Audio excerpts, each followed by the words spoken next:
warahmatullahi wabarakatuh. Kami dari kelompok 9 kelas 11-3 akan mempresentasikan rute penjelajahan bangsa Portugis ke Indonesia. Perkenalkan, nama saya Aina Putri Indarsya. Nama saya Oktaviani Distira Dewi. Nama saya Melda Nurfalika. Saya Afgan. Pada abad ke-15, Eropa memasuki sebuah masa penting yang dikenal sebagai zaman penjajahan samudra atau The Age of Exploration. Salah satu negara pelopor dalam penjajahan ini adalah Portugis. Didukung oleh kemajuan teknologi pelayaran, semangat untuk menemukan kekayaan, dan keinginan menyebarkan agama Katolik, bangsa Portugis mulai menjajahi dunia untuk mencari jalur baru menuju sumber rempah-rempah yang sangat berharga di timur, termasuk ke wilayah yang kini dikenal sebagai Indonesia. Penjelajahan ini berawal dari dorongan untuk mencari jalur laut ke Asia. Setelah jatuhnya kota Konstantinopel ke tangan Turki Utsmani pada tahun 1453, jalur darat dari Eropa ke Asia menjadi sulit diakses. Hal ini mendorong Portugis untuk menemukan jalur laut sebagai alternatif. Dengan dukungan dari Pangeran Henry the Navigator yang mendirikan sekolah pelayaran di Sagres. Bartolomeus Dias. Pada tahun 1487, Bartolomeus Dias, seorang penjajah Portugis yang berpengalaman, memulai perjalanan pentingnya dengan tujuan menemukan jalur laut ke Asia. Dengan 3 kapal, yaitu São Cristóvão, São Pantaleão, dan sebuah kapal pasukan yang membawa perlengkapan dan makanan, Dias berlayar menyusuri pantai barat Afrika. Mereka menghadapi berbagai tantangan, termasuk badai dan cuaca ekstrim, tetapi dia tetap gigih dalam mencapai tujuannya. Setelah melewati titik terendah yang dicapai oleh Diogo Cao, Dias mencapai Elizabeth Bay pada 26 Desember dan melanjutkan ekspedisinya ke selatan. Pada bulan Januari 1488, mereka menemukan Tanjung Harapan atau Cape of Good Hope, ujung selatan Afrika. Penemuan ini merupakan titik balik penting dalam sejarah penjelajahan karena membuka peluang bagi penjelajah lain untuk mengikuti Dias dan mencapai Asia melalui jalur laut. Vasco da Gama. Pada tahun 1497, Vasco da Gama, seorang penjelajah Portugis lainnya, memulai perjalanan untuk mencapai India. Da Gama menggunakan jalur pelayaran yang sama dengan Dias dan berhasil mencapai Kalkuta di India pada tahun 1498.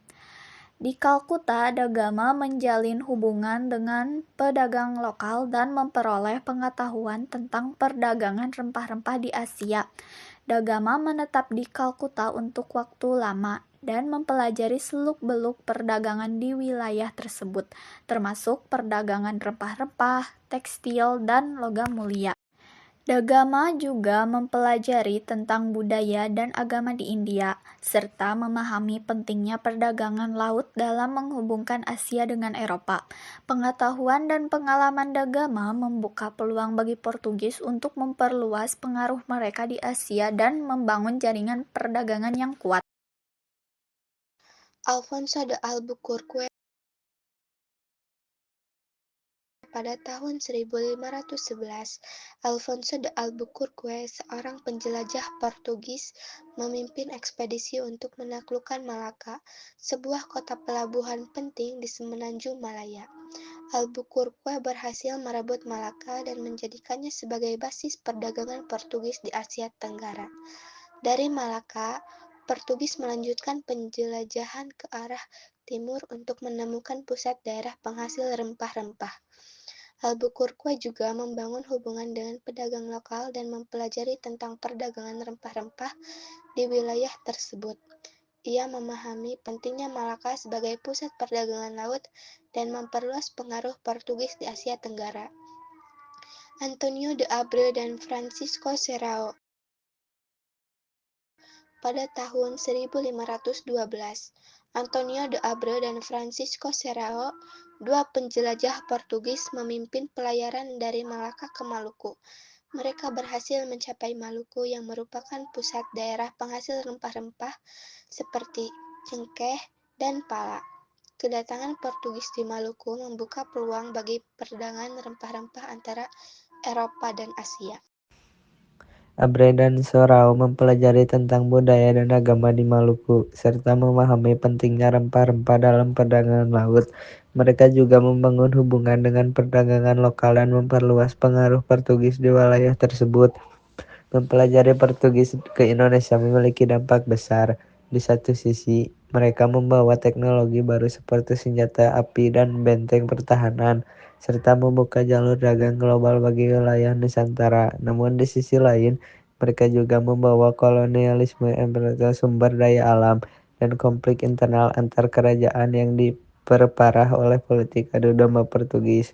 Dengan demikian, penjelajah bangsa Portugis ke Indonesia merupakan hasil dari upaya beberapa penjelajah yang berani mengambil risiko dan mengeksplorasi jalur laut baru. Penemuan mereka membuka peluang bagi perdagangan rempah-rempah dan kolonialisme di Asia yang berdampak signifikan pada sejarah dunia.